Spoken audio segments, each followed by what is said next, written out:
Hello everyone. Good morning అండి అందరికీ.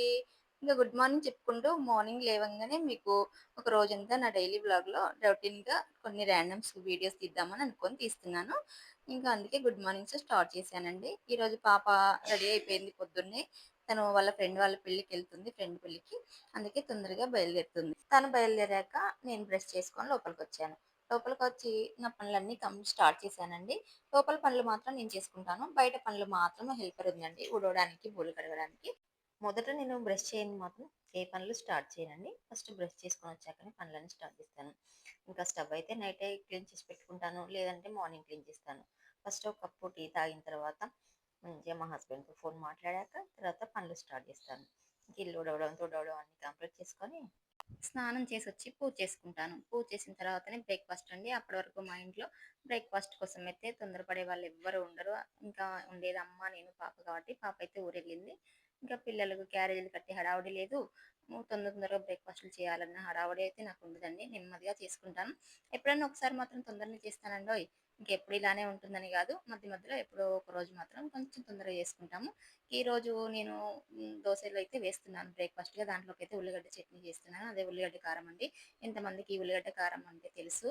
దాంతో దోసలు తినడం ఎంతమందికి ఇష్టమో కామెంట్ చేయండి. పాప లేదు కాబట్టికి ఇట్లా దోసల్లోకి ఉల్లిగడ్డ కారం చేస్తున్నాను. లేదంటే మాత్రం పల్లి చట్నీ కంపల్సరీ చేయాలి. అందరిలోకి మా పాపకైతే పల్లి చట్నీ కంపల్సరీ కావాలండి. మేమైతే ఉల్లిగడ్డ కారం ఉన్నా తింటాము. ఈరోజు మాత్రం తొందరగానే పనులన్నీ కంప్లీట్ చేసుకుంటున్నాను. ఎందుకంటే ఇంట్లో వర్కర్స్ వస్తున్నారు పని చేయడానికి. కొంచెం ఇంట్లో వర్క్ జరుగుతుందని తెలుసు గదండీ! ఇంకా ఆ పని మీద ఉన్నారు. అందుకే తొందరగా పనులు కంప్లీట్ చేసుకుంటే వాళ్ళొచ్చినప్పుడు ఏదైనా పని అవసరం ఉంటే మనం చెప్పాల్సిందే. వాళ్ళతోని ఉండి దగ్గరుండి చేయించొచ్చు. ఇంకా వాళ్ళొచ్చేసారు. ఆల్రెడీ పని స్టార్ట్ అయిందండి. తర్వాత నేను వంట ప్రిపరేషన్ గూడా స్టార్ట్ చేశాను. వంటలోకైతే క్యాబేజీ కర్రీ చేస్తున్నాను. క్యాబేజీ కర్రీ సింపుల్‌గా, ఈజీగా అయిపోయే ప్రాసెస్ ఒకటుందండి. అది ఎలా చేయాలనేది నేను షార్ట్ వీడియో పెడతాను చూసేయండి. ఇంకా క్యాబేజీ కర్రీ అయితే అయిపోవచ్చింది. బియ్యం గూడా పెట్టాను.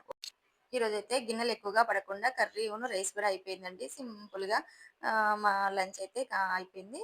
ఇంకా నైటు వచ్చేసి ఇక్కడ నైట్ డిన్నర్‌లోకి చపాతీ చేస్తున్నాను. రెగ్యులర్‌గా చేసుకునే చపాతీ కాకుండా కొంచెం అందులోకి రాగి పిండి యాడ్ చేసి చేస్తున్నానండి. ఈ విధంగా మార్నింగ్ నుంచి నైట్ వరకు ఇలా నడుస్తుందండి డైలీ రొటీన్ అనేది. డైలీ ఆల్‌మోస్ట్ ఇలానే ఉంటుంది. కాకపోతే మధ్య మధ్యలో కొన్ని చేంజెస్ ఉంటాయి. ఎవరిదైనా ఆల్‌మోస్ట్ అంతే అనుకుంటా నాకు తెలిసైతే. పెద్ద తేడా అంటూ ఏముంటుందండి. ఇంట్లో ఉండే ఆడవాళ్ళకి చేసుకునే పనులైతే ఇవే గదా! అంతే గదా! వీడియో నచ్చిందా? లైక్ చేయండి, సబ్స్క్రైబ్ చేసుకోండి అబ్బా! బాయ్ అండి.